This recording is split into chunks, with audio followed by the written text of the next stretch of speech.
मेरा नाम आरुषि है। ये कहानी मेरी बेटी आदित्य और उसकी जिंदगी पर है। मैं बिजनौर के एक छोटे से कस्बे की रहने वाली हूँ। जब मैं विधवा हुई तो मेरे माँ बाप ने मेरी दूसरी शादी कर दी। एक ऐसे व्यक्ति से कर दी जिसका पहले से ही एक बेटा था और मेरे पास भी एक बेटी थी।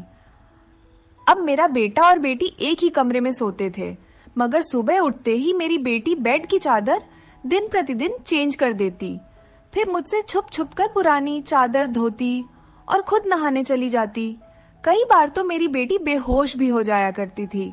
वो दिन ब दिन बहुत कमजोर होती जा रही थी। एक दिन सुबह उठकर मैं जल्दी से बेटी के कमरे में चली गई, मैं श्रेप, मगर आगे का माहौल देखकर मैं शर्म से पानी पानी हो गई।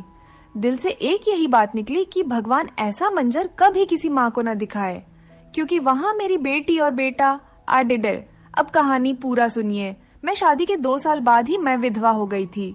उस वक्त मेरी उम्र 18 साल थी, क्योंकि मेरे माँ बाप ने मेरी शादी 16 साल की उम्र में ही कर दी थी। मैं अपने माँ बाप की इकलौती बेटी थी, मगर मुझे ऐसा लगता था मैं उन पर एक बहुत बड़ा बोझ हूँ, मानो जैसे कि मैं उनकी बेटी ही नहीं थी। मेरे पैदा होने के बाद ही मेरी माँ कोई खुशी नहीं देख पाई थी और मेरे पिता, उनको तो बेटे की बहुत चाहत थी, इसलिए वो मुझे नापसंद करते थे और हमेशा ही मुझसे अलग रहते थे। मुझे दिल से प्यार नहीं करते थे, वो मुझे अपना मानते भी नहीं थे और मुझ पर बहुत गुस्सा करते थे। कुछ खानदानी शक्तियों की वजह से मेरे पिता दूसरी शादी भी नहीं कर सके। बस इसी कारण वो मुझसे बहुत नफरत करते थे। हर वक्त मुझसे सख्ती से ही बात करते थे और इसी वजह से उन्होंने मेरी शादी भी जल्दी ही करवा दी थी। मेरा पति सरकारी स्कूल में एक शिक्षक था।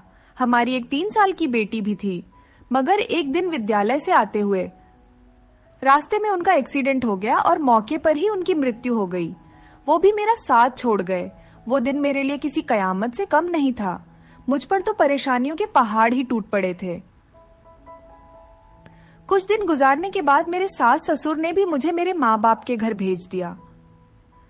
शायद उन पर भी मैं बोझ ही थी। वो भी मुझे अच्छा नहीं समझते थे। उनके ख्याल से मैं मनहूस औरत थी। मैंने ही जैसे उनके बेटे को मार दिया हो। फिर मैं चुपचाप अपने माँ बाप के साथ उनके घर आ गई। मेरे माँ बाप ही मुझे बोझ ही समझते थे।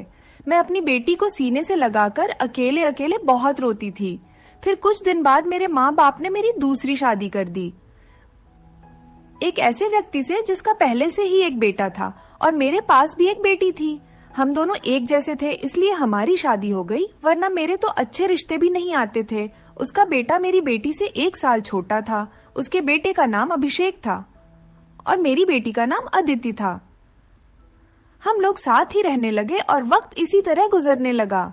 देखते ही देखते अदिति 16 साल की हो गई और अभिषेक 15 साल का हो गया। जब अभिषेक के पिता का देहांत हो गया, वो भी इस दुनिया से चले गए। मतलब मेरे दूसरे पति भी हमेशा हमेशा के लिए हमें छोड़कर चले गए। उनकी हमेशा ही तबीयत खराब रहती थी। उन्हें तरह तरह की बीमारियों ने घेर रखा था, लेकिन उनकी बीमारियों के साथ जैसे तैसे गुजर बसर हो रहा था। उनके जाने के बाद मानो जैसे घर की रौनक ही उड़ गई हो। हमारा अपना मकान था, इसलिए किराए की चिंता नहीं होती थी और मेरे घर में ही एक किराना की छोटी सी दुकान थी। एक दिन जब हम सब लोग सो रहे थे, फिर अचानक ही बहुत जोर से आवाज आई। मेरा तो दिल बैठ गया। मैं बहुत घबरा गई थी और डर भी गई थी।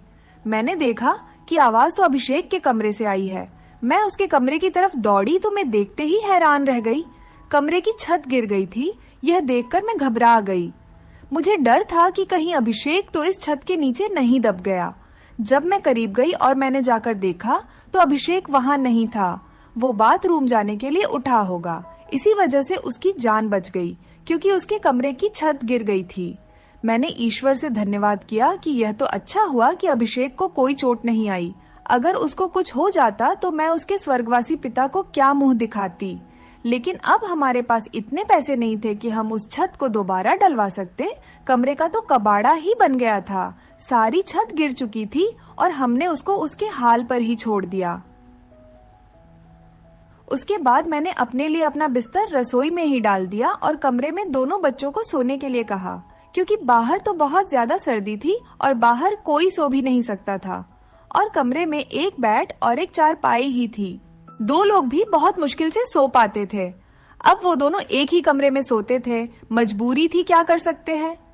एक कमरे में तो दुकान थी और मेरे पति ने घर में 3 ही तो कमरे बनवाए थे।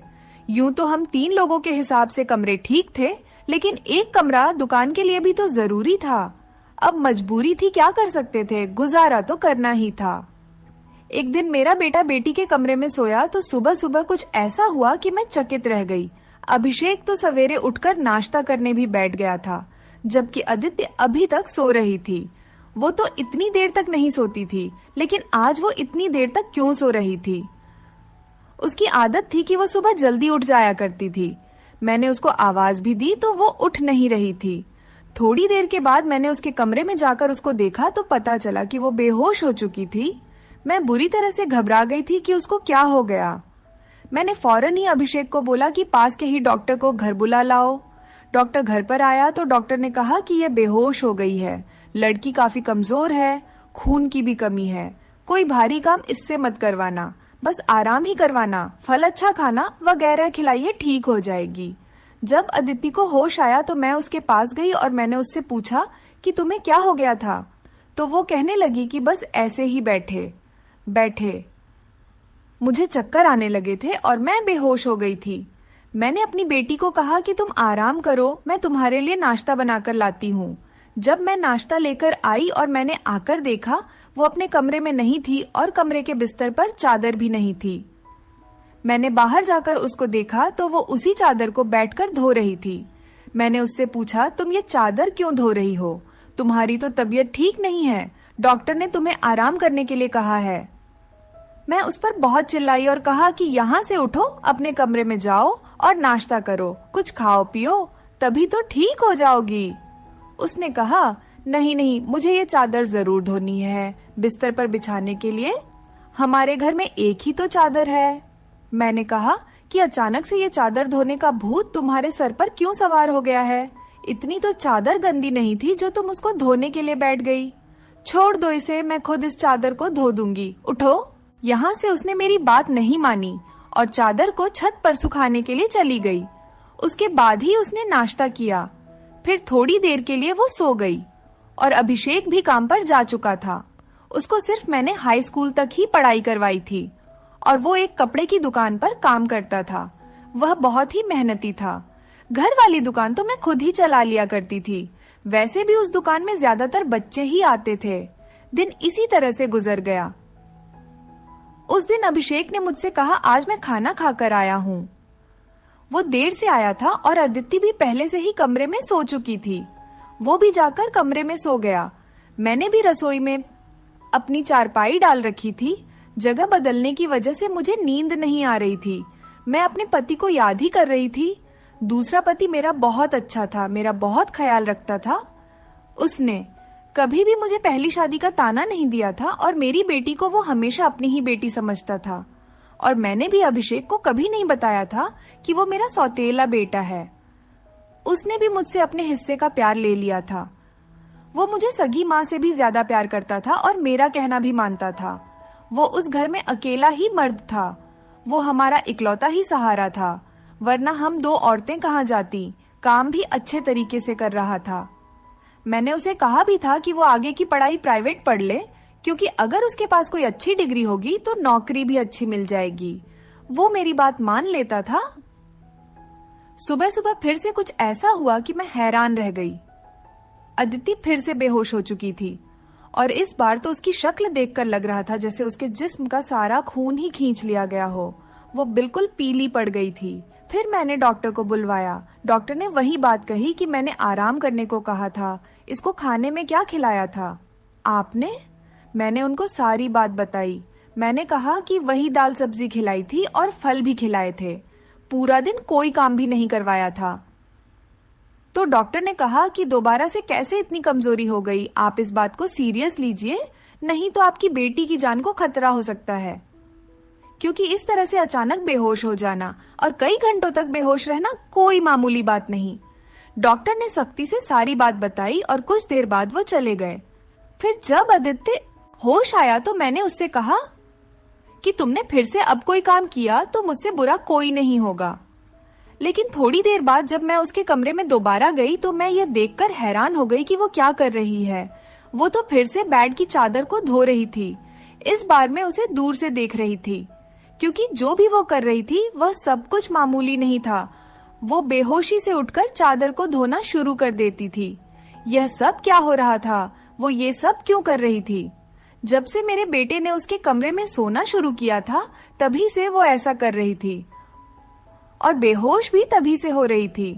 अभिषेक उसके लिए था तो सौतेला भाई, लेकिन बचपन से दोनों एक साथ ही पले बड़े हैं। उन दोनों में तो सगे भाई बहनों जैसी मोहब्बत थी। फिर ऐसा क्या हो रहा था? मेरी बेटी की तबीयत दिन भर दिन क्यों खराब होती जा रही थी? मैं रोती और सोचती रहती कि यह सब कुछ क्या हो रहा है। एक औरत कमजोर तब होती है जब वो बच्चे पैदा करती है तो उसके अंदर बिल्कुल भी ताकत नहीं रहती, लेकिन जवान लड़कियों यूं बेहोश होने लगे। यह तो कोई नॉर्मल बात नहीं थी। दूसरे ही दिन उसने चादर धोकर छत पर सुखाई। वो आसपास भी उसे ही देख रही थी कि जैसे मैंने उसे देखा तो नहीं है। मैं रसोई की खिड़की से ये सब कुछ देख रही थी। मैंने भी उसको ऐसा एहसास नहीं होने दिया जैसे मैं उसको देख रही हूँ। लेकिन मेरी बेटी क्या कर रही थी? वो फिर से बिस्तर पर आकर लेट गई और उसने अपने ऊपर वाली चादर को ओढ़ लिया ताकि मुझे कुछ पता न चले। नीचे वाली चादर है या नहीं ये मुझे नहीं पता था। मैंने उसको नाश्ता करवाया और दवाई दी। दुकान अच्छी नहीं चल रही थी। हमारी दुकान पर कोई बड़ा ग्राहक नहीं आता था। सिर्फ बच्चे ही गोलियां और टॉफियां लेने आते थे जो 5 रुपए देकर चले जाते। इसी तरह से तो काम नहीं चलने वाला था। मैं बहुत परेशान थी, लेकिन यह बात मैंने अपने बच्चों को कभी नहीं बताई। अभिषेक को भी कुछ नहीं बताया क्योंकि वो पहले से ही नौकरी कर रहा था। अब अगर ऐसे में ये बात बता देती तो वो और भी ज्यादा परेशान हो जाता। लेकिन मैं खुद बहुत परेशान हो गई थी। ऊपर से डॉक्टर ने कहा था बेटी को अच्छी चीजें खिलाओ, लेकिन घर में तो दाल रोटी के भी पूरे पैसे नहीं हो रहे थे। घर का खर्चा करना बहुत मुश्किल हो रहा था। लेकिन एक दिन कुछ बहुत ही अजीब हुआ। मैंने अपने बेटे अभिषेक और आदित्य को कुछ ऐसी बातें करते हुए सुना जिनकी मुझे बिल्कुल भी समझ नहीं आई। मेरे बेटे ने कहा, ये तुमने तो अभी से ही अपनी तबीयत खराब कर ली है, इस तरह तो नहीं चलेगा। अगर तुम्हें इतनी परेशानी हो रही है तो फिर हम ये सब नहीं कर सकते। मेरी बेटी ने कहा कि नहीं, मुझे यह काम करना है। इसी तरह के मौके बार बार नहीं मिलते हैं और मुझे क्या पता था कि मेरे साथ ये सब कुछ हो जाएगा। मुझे तो पता ही नहीं था कि मेरे अंदर इतनी भी ताकत नहीं है। मेरे बेटे ने कहा कि अब तो तुम्हें पता है ना, मैं तुम्हारी जिंदगी को दांव पर नहीं लगा सकता। तो मेरी बेटी का कहना था कि नहीं, सिर्फ 2-4 हफ्तों की बात है, उसके बाद ये मौका नहीं मिलेगा। ये सब क्या हो रहा था? मुझे कुछ समझ नहीं आ रहा था। ये दोनों क्या बातें कर रहे हैं? एक दिन तो मैंने कुछ ऐसा देखा जिसको देखकर मैं दंग रह गई। सुबह सुबह ही मेरी बेटी ने चादर को फिर से धोकर छत पर सुखा दिया और वो एक तरफ खड़ी होकर उलटी कर रही थी। मैंने कहा कि क्या हो गया है तुम्हें? वो घबरा गई और कहने लगी कि अचानक से मेरा दिल खराब हो गया। मैंने कहा, क्या मतलब है इस बात का कि दिल खराब हो गया? तुम्हारा क्या खा रही हो तुम ऐसा, और चादर को बार बार क्यों धोती हो? क्या छुपा रही हो मुझसे? अगर मुझे पता चला कि तुमने कोई ऐसी वैसी हरकत की है जिससे मेरी और तुम्हारे बाप की इज्जत दांव पर लग गई तो मैं तुम्हें कभी माफ नहीं करूंगी। मेरी बेटी हैरान हो गई। उसने कहा, माँ आप किस तरह की बातें कर रही हैं? ऐसा कुछ नहीं है जैसा आप सोच रही हैं। लगता है आज आपने कोई फिल्म देखी है या किसी ने आपके कान मेरे खिलाफ भर दिए हैं जो आप इस तरह की बातें कर रही हैं। मैं ऐसा क्यों करूंगी? और अगर मैंने इस चादर को धो दिया है तो क्या हो गया? चादर गंदी हो गई थी, बस इसीलिए धो दिया। आपको तो पता है कि कई दिन से मेरी तबीयत खराब है, तो दवाई खाने की वजह से मेरे पेट में भी खराबी हो रही है। अगर मुझे उल्टी आ गई तो इसका और कोई मतलब नहीं है। मेरी बेटी मुझसे इस तरह से बात कर रही थी। मैंने उसके मुंह पर थप्पड़ दे मारा और वो जमीन पर गिर गई। तभी अचानक अभिषेक भी आ गया। उसने कहा कि माँ आप ये क्या कर रही हैं? आपने इस पर हाथ क्यों उठाया? तो मैंने उससे कहा, हाँ मैंने इसको मारा है, इस पर हाथ उठाया है। ऐसा तो मुझे बहुत पहले ही करना चाहिए था, लेकिन अभी मैं पूरी तरह से बात की तह तक नहीं पहुंची हूँ। जिस दिन मुझे पता चल गया तुम दोनों के बारे में, उस दिन देखना। अब मुझे खुद पता नहीं था कि मुझे क्या हो गया था। मेरे दिल में जो बात आ रही थी मैं वही बोलती जा रही थी, जो कि मुझे इस तरह नहीं करना चाहिए था।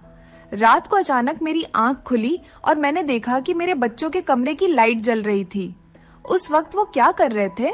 उनको तो इस समय सो जाना चाहिए था और मुझसे तो शाम को कह रहे थे कि आज हम जल्दी सो जाएंगे। मैं जब कमरे के करीब गई तो वो न सिर्फ जाग रहे थे बल्कि बातें भी कर रहे थे। किसी बात पर बहुत ज्यादा खुश हो रहे थे। मेरा बेटा कह रहा था कि तुम बहुत खुशकिस्मत हो। तो बेटी कहने लगी कि हाँ, खुशकिस्मत तो मैं हूँ, लेकिन अभी कल फिर से जब मेरी तबीयत खराब होगी तो माँ मुझे देखकर बहुत परेशान हो जाएंगी। कब तक ऐसा झूठ बोलेंगे बेटा? बोला, बस कुछ दिन और कर लेते हैं, फिर सब कुछ ठीक हो जाएगा। मैं उनकी बातें सुनकर हैरान रह गई। आज मुझसे रहा नहीं गया। मैंने कमरे के दरवाजे को खोलने की कोशिश की तो मैं हैरान रह गई। उन्होंने दरवाजे को अंदर से बंद क्यों किया था? क्या वजह थी दरवाजा अंदर से बंद करने की? वैसे भी अब मौसम बदल रहा था, उनको दरवाजा खोलकर सोना चाहिए था। मैंने दरवाजे पर बार बार दस्तक देना शुरू कर दिया, लेकिन इस तरह से दस्तक देने के बावजूद भी उन लोगों ने दरवाजा खोलने में आधा घंटा लगा दिया। और उसके बाद जब मैंने कमरे में देखा तो उनके अलावा कमरे में कोई भी नहीं था और वो दोनों ऐसी शक्ल बनाकर बैठे थे जैसे नींद से जागे हों। मैंने कहा, इतनी देर में दरवाजा क्यों खोला है? तो कहने लगे, हम सो रहे थे। मैंने कहा कि झूठ नहीं बोला करो, तुम लोग जाग रहे थे और बातें कर रहे थे। उन्होंने कहा कि हम क्यों इस समय जागेंगे और क्यों बातें करेंगे? हमारा कौन सा कल पेपर है जो हम तैयारी करेंगे और जागेंगे? हम लोग तो सो रहे थे। मुझे उन दोनों की हरकतें समझ नहीं आ रही थीं। मेरे पास बोलने के लिए कोई शब्द नहीं थे। मुझे उनकी बातें समझ नहीं आ रही थी क्योंकि वो दोनों तो ऐसे ही बैठे थे जैसे नींद से अभी अभी जागे हों।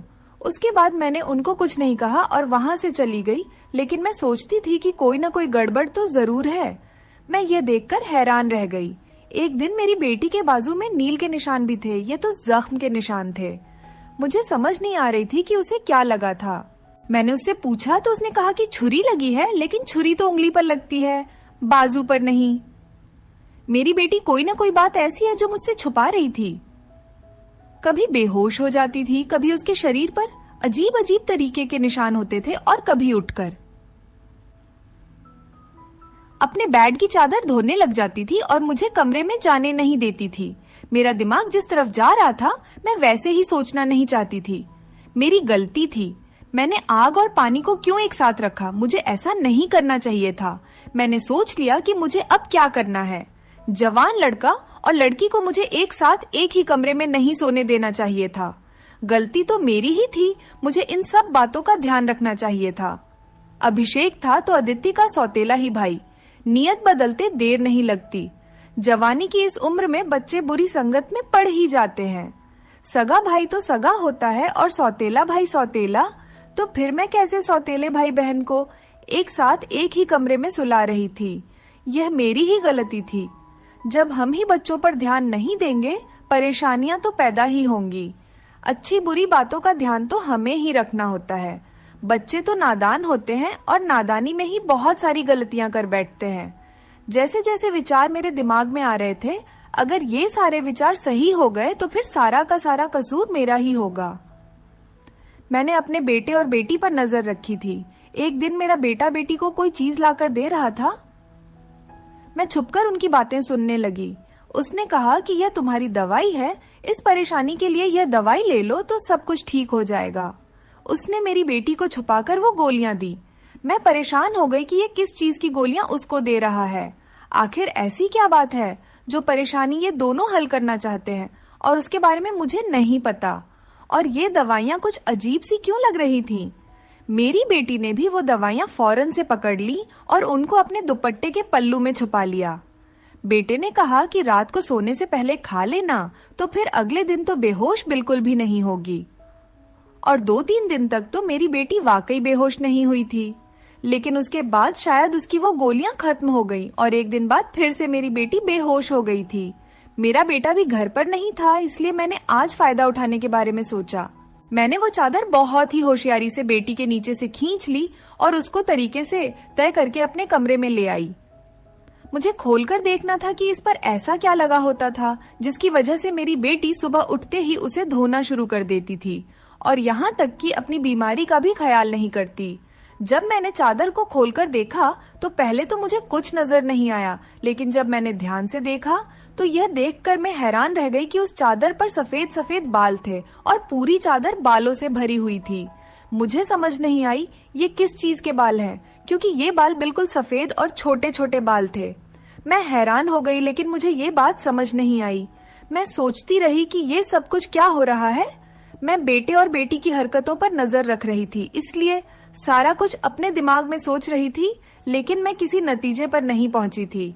तब तक मेरी बेटी को यह पता चल ही गया कि चादर मैंने देख ली है, तो वो मेरे पास आकर बैठ गई और कुछ अजीब सी घबराई हुई नजर आने लगी। उसके बाद मैंने उससे पूछ लिया कि क्या बात है, क्यों परेशान लग रही हो? तो उसने कहा कि माँ वो चादर कहाँ है? तो मैंने उससे कहा कि वो तो मैंने धोकर डाल दी है। ये कहकर वो मेरे पास से जाने लगी, तो मैंने उसका हाथ पकड़कर उसे रोक लिया और मैंने कहा कि मैं सब कुछ देख चुकी हूँ, उस चादर पर जो भी लगा हुआ था। मुझे बता दो ये सब कुछ क्या है? तुम मुझसे इतने दिनों से क्या छुपा रही हो? मैं बहुत परेशान हो गई हूँ, मेरे दिमाग में बहुत बुरे बुरे विचार आ रहे हैं। वो मेरे पास बैठ गई और फिर मेरी बेटी ने मुझे ऐसी बात बताई कि मेरे कदमों तले से जमीन निकल गई। मेरी बेटी ने मुझे बताया कि माँ जैसा आप समझ रही हैं वैसा बिल्कुल भी नहीं है। दरअसल हमने देख लिया था कि इस घर के हालात अच्छे नहीं चल रहे, घर की दुकान भी नहीं चल रही थी और भैया भी कुछ खास पैसे नहीं कमा रहे थे, लेकिन हमें ऐसा कोई काम नहीं मिल रहा था जो हम लोग कर पाते। फिर भैया के एक दोस्त ने उसको एक काम दिया। दरअसल उसने कुछ बहुत ही नस्ली किस्म के बिल्ली के बच्चे रखे हुए थे, जो कि 3 से 4 की तादाद में थे, लेकिन उनको संभालना उसके बस से बाहर था। इसलिए उसने हमें उन बच्चों को संभालने का काम दिया और उस काम के बहुत सारे पैसे दिए। दरअसल भैया भी पूरा दिन वहीं होते थे, लेकिन रात में भाई को आराम भी करना होता था, इसलिए उन बिल्ली के बच्चों को कमरे में ले आते थे और मैं उनको संभाल लेती थी। उन्हीं के बाल सुबह चादर पर लगे हुए थे, जिसको मैं सुबह को धो देती थी, क्योंकि हमें पता था कि आपको इस तरह की चीजें अच्छी नहीं लगती और हम आपको यह सब कुछ बताना भी नहीं चाहते थे। हम ये सब काम कर रहे हैं और मुझे बाद में पता चला कि मुझे बिल्ली के बच्चों से एलर्जी हो जाती है, जिसकी वजह से मैं सुबह को बेहोश हो जाती थी। भैया ने मुझे जो दवाइयां लाकर दी थी वो भी इसी चीज की थी, ताकि मेरी एलर्जी कम हो जाए। माँ, भैया का वो दोस्त बहुत अमीर है और वो इस काम के हमें बहुत ज्यादा पैसे भी दे रहा था। वो हमें एक दिन के 1000 रुपए दे रहा था और आज उन बच्चों का हमारे घर में आखिरी दिन था, क्योंकि अब वो उन्हें लेकर दूसरे शहर चला गया है और हमने इतने पैसे कमा लिए हैं कि हम उस कमरे की छत भी डलवा सकते हैं और घर का कुछ राशन भी ला सकते हैं। हमें पता है कि आपको पालतू जानवर पसंद नहीं है, इसलिए हमने आपको ये बात नहीं बताई थी, लेकिन आपने तो न जाने हमारे बारे में क्या क्या सोच लिया। हम पर इतना शक किया। आपने हमारे बारे में जो बातें की वो हमारे दिल में तीर की तरह जाकर लगती थी। मैं जानती हूँ कि वो मेरा सौतेला भाई है, लेकिन वो मेरे सगे भाइयों से भी बढ़कर है। उसने हर बार सिर्फ हमारे बारे में ही सोचा है, जबकि देखा जाए तो हम उसके क्या लगते हैं। उसका पिता तो इस दुनिया से जा चुका है और उसके अपने रिश्तेदार भी तो हैं, जो कि हमसे बहुत ज्यादा अमीर हैं। वो उनके साथ जाकर भी तो रह सकता है, लेकिन वो फिर भी हमारे साथ रहता है, क्योंकि वो हमें कभी अकेला नहीं छोड़ना चाहता। उसने हमेशा मुझे अपनी सगी बहन ही माना है। उसने कभी मुझसे कोई गलत बात नहीं की और वो हमारा साथ भी देता है, हमारे लिए बहुत कुछ करता है। पूरा दिन वो काम करता था, रात को मैं उसकी मदद करती थी। वो कहता था कि वो रात में भी ये सब कुछ कर लेगा। दिन भर तो वो बेचारा मेहनत करता था, इसलिए मैंने उससे कहा कि रात को तुम आराम किया करो, बच्चों को मैं देख लूंगी, इसलिए मैं उसकी मदद कर रही थी। मुझे यह सुनकर बहुत ही ज्यादा अफसोस हुआ और मुझे खुद पर बहुत गुस्सा भी आ रहा था। मैंने अपने बच्चों के बारे में क्या क्या सोचा। मैं अपने बच्चों के बारे में जितना गलत सोच रही थी, मेरे बच्चे उससे भी कई गुना ज्यादा अच्छे हैं। इतनी गलत बातें मैंने उनके बारे में सोची जितनी मुझे सोचनी भी नहीं चाहिए थी। हमने ये बात अभिषेक को नहीं बताई। अदिति ने भी उसको कुछ नहीं बताया कि मुझे सारी बात का पता चल गया, क्योंकि अब यह काम वैसे भी खत्म हो गया था और मैं उसकी नजरों में और ज्यादा गिरना नहीं चाहती थी। कुछ दिन बाद अभिषेक ने उस कमरे की छत डलवा दी और अब हमारे घर का कमरा भी ठीक हो गया था। धीरे धीरे हमने बहुत मेहनत की। मेरी बेटी ने भी घर में बच्चों को ट्यूशन पढ़ाना शुरू कर दिया था। हमारे हालात पहले से बेहतर होने लगे। धीरे धीरे इतने बेहतर हो गए कि हमारे घर में कोई तंगी नहीं रही। मेरे साथ जिंदगी ने बहुत बुरा किया था, लेकिन अच्छा यह किया कि मुझे बहुत ज्यादा नेक और अच्छे बच्चे दिए, चाहे वो मेरे अपने थे या पराई। ईश्वर की कृपा से मेरे दोनों बच्चे बहुत ही मेहनती हैं और इस बात को समझते हैं कि अभी उनकी मेहनत के दिन हैं। हाथ पर हाथ रखकर नहीं बैठ सकते, क्योंकि उनके सर पर पिता का साया नहीं था और मैं भी कुछ खास कर नहीं सकती थी। इस बात का उनको एहसास था और यह एक बहुत बड़ी बात है। ईश्वर की कृपा है कि अब सब कुछ ठीक हो गया। ऊपर वाले का लाख लाख शुक्र हुआ। जैसा मैं सोच रही थी वैसा कुछ नहीं हुआ, लेकिन ऐसा हो भी सकता था। अगर ऐसा होता तो मैं कहाँ जाती। बस आखिर में इतना कहना चाहूंगी, जो ऊपर वाला चाहता है होता वही है। मेरे बच्चे बहुत समझदार हैं और उनके दिल में कोई ऐसी बात नहीं है, लेकिन फिर भी मैं ऐसी माँ को नसीहत करूंगी, बच्चों के साथ के इस मामले में थोड़ी एहतियात जरूर करें और वो गलती न करें जो मैंने अपने बच्चों के साथ की है। मुझे दोनों को एक कमरे में नहीं रखना चाहिए था, क्योंकि जो न हुआ और वो हो भी सकता था, और अगर वो हो जाता तो सब कुछ खत्म हो जाता। मेरे बच्चे तो समझदार थे, शायद मेरे साथ इसलिए ऐसा नहीं हुआ। अपने बच्चों का ध्यान रखें, उनकी जिंदगी पर भी ध्यान रखें और वो कब क्या कर रहे हैं इस बारे में पूरी जानकारी रखें, और बच्चों पर प्यार करने के साथ साथ थोड़ी सख्ती भी रखें, और वो क्या गलती कर रहे हैं क्या नहीं, इन सब बातों के बारे में उनसे जानकारी लेते रहें और इस बात का ध्यान रखें। जब बच्चे जवान हो जाएं तो उनका बिस्तर अलग कर देना चाहिए। आपसे भी यही सब कहूंगी कि अपने बच्चों का ध्यान रखें। दोस्तों, उम्मीद करती हूँ आपको हमारी कहानी पसंद आई होगी। कहानी पसंद आई है तो वीडियो को लाइक करें, चैनल पर नए हैं तो चैनल को सब्सक्राइब करें, और हाँ, नोटिफिकेशन बेल को जरूर दबाएं ताकि अगली अपडेट सबसे पहले आपको मिले। धन्यवाद। वीडियो देखने के लिए एक लाइक जरूर कर दीजिए। यहाँ तक देख लिए है तो